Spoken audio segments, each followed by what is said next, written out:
I've put this ceramic elephant in a window viewing with a black board behind it. And what I want to do here is just this whole thing of, what kind of view am I looking at? How am I going to really look at it? Do I like this view as I come in a little closer? Do I like it out a little further? Would I rather look at it from the side? And let's just sort of come in a little bit. Do I want to come way in and just see the face of this elephant? I mean, when you're doing plein air painting, this is the thing that when you're doing plein air painting, this is one of the first things you have to decide is where do you want to sit? Where do you want to see it from? What do you want to see? Do I want to see it from up above here a little bit further and get higher? Do I want to get a little bit lower and see it from down below? So those are some of my decisions that I have to make before I can start doing a plein air painting. So that's the first thing, what's my point of view? What am I actually looking at? And do I want something else in there with it? So that would be my other decision to make. Once we've decided what point of view we want to do and how close up we want to get to something, the next thing is to look and see where the light is coming from and to see how that light is affecting our object. So I put one of my plein air paintings back in behind here with the same kind of lighting that the elephant has. And notice that the light is coming from the left-hand side. And see how the shadow comes off of the trunk of the elephant, and notice the light on the top of the body and on the front of the face and the front of the ears, and then how it gets dark around the back of the elephant, and then that sort of blends in almost to the background. I'm going to just sort of come in a little bit here, my same point of view, so you can see it a little bit better.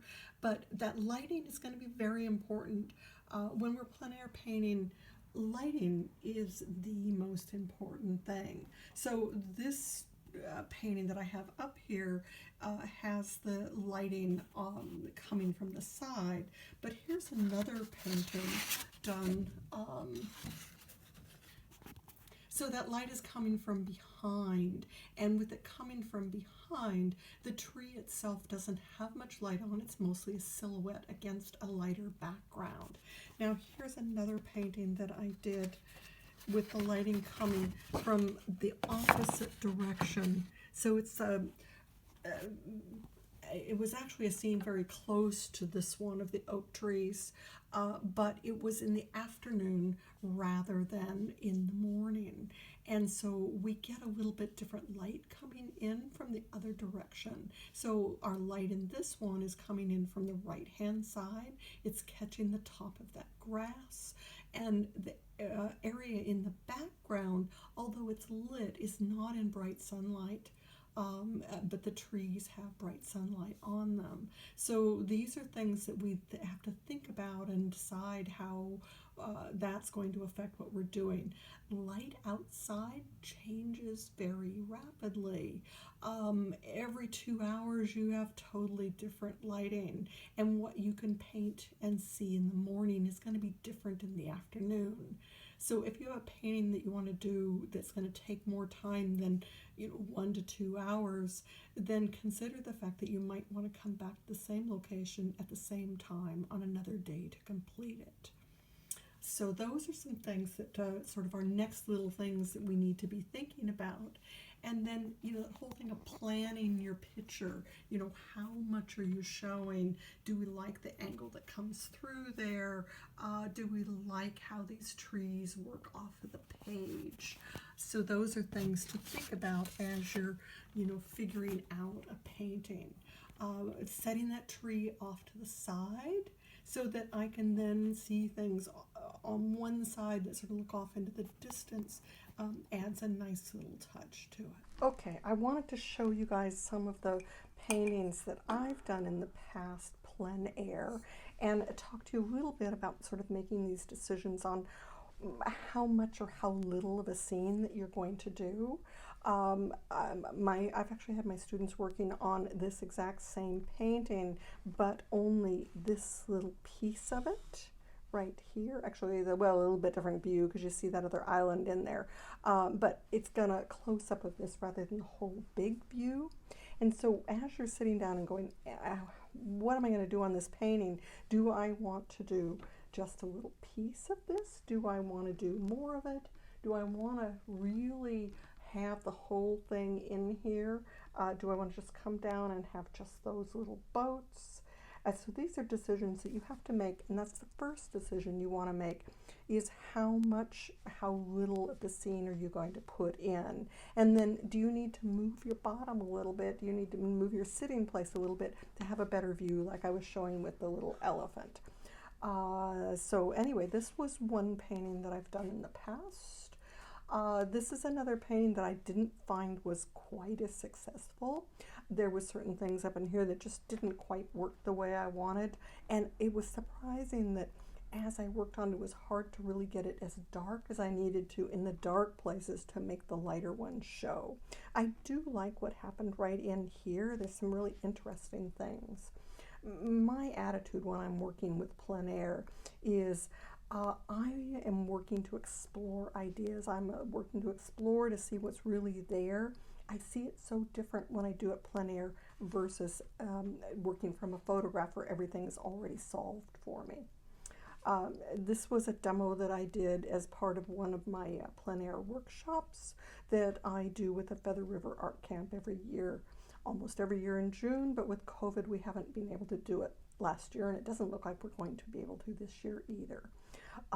So anyway, that is, we're playing with some greens, playing with some textures, but mostly looking at how the light's coming in through these trees and how the shadowing that we put on here makes that light work. This is another one that was just a little quick explore to check things out, see how it was going to work. Some of the flowers in my backyard, how do I make this lattice work? How do these shadows play underneath of here, and how do some of the layers of leaves show? What kind of colors are going to work for a background in here? This is a painting that I did quite a few years ago, early morning fog on the bay. I was actually down in Mexico, and I spent maybe half an hour on this, looking to see how the boats sort of come out of the fog and how certain things get hidden back in behind there. I liked the softness that happened on the top of that mask because it was still damp back there when I painted that, but then getting some crisper edges. I had a little something that wasn't working quite right between these two boats, but that's part of plein air. You don't always hit the mark every time. Now this one was done, it was a smoggy, foggy, smoky day, and I wanted to get that feeling of the atmospheric pressure of all of the smoke stopping what we could actually see. So this was done quite wet and dropped in those trees on top. And then when it was dry, I came back in and did this darker tree, and it really did get the feeling of that smoky day. This particular one, I started by doing a pen and ink drawing of the trees and then came in and painted the color into it.